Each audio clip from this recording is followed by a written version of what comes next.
7 days. That's all that's left in the presidential race. So I want to warn every person watching about the next week.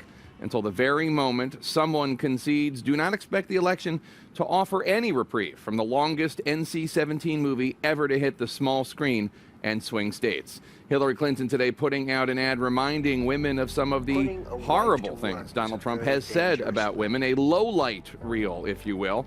So with a little under 171 hours until the polls close in Florida, where does the race stand right now? The ABC News Washington Post tracking poll giving the Clinton campaign a jolt this morning. The poll now has Clinton trailing by 1 point. And the volatile tightening in that survey means Clinton's lead is now shrinking in our CNN poll of polls, where she now leads by 4 percentage points. Let's get right to David Chalian. He's at the Magic Wall for us. David, Donald Trump again spending his day in these historically blue states such as Wisconsin. A lot of people asking, why? It's a good question, Jake, and the campaign schedules really are starting to give us a sense of their closing pitch strategy. You're right. Donald Trump started this morning in the Philly suburbs, an area you know quite well. Donald Trump and Mike Pence together there, and then this evening he's in Wisconsin. This is because he's still looking for some way, Jake, some way to dig in to blue Democratic territory. We'll show you why in a moment. Take a look at the Democratic campaign trail. In Ohio, Barack Obama. Down here in North Carolina today, Joe Biden.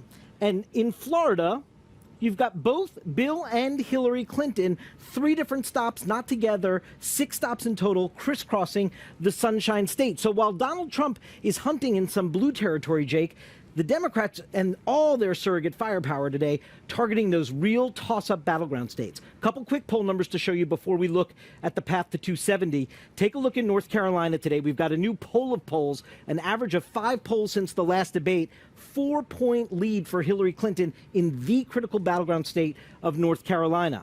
We also have a new poll in Virginia, part of her sort of blue firewall, if you will, and it looks still to be holding. This is a Washington Post poll, 48% Clinton, 42% Donald Trump, a 6-point lead there in Virginia. Let's see how that all plays out on the electoral map in the road to 270. So that's not the right one.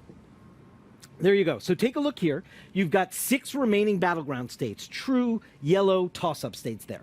Remember how this works, okay? If Donald Trump were to get all of these, Nevada, Utah, Arizona, Florida, North Carolina, and Ohio, he still doesn't get there. And I just showed you a North Carolina poll of polls that, by the way, has it leaning a little bit towards Hillary Clinton right now.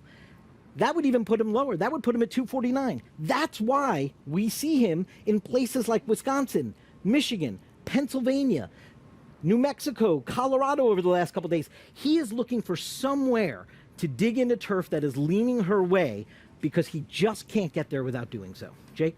Fascinating. David Chalian, thank you so much.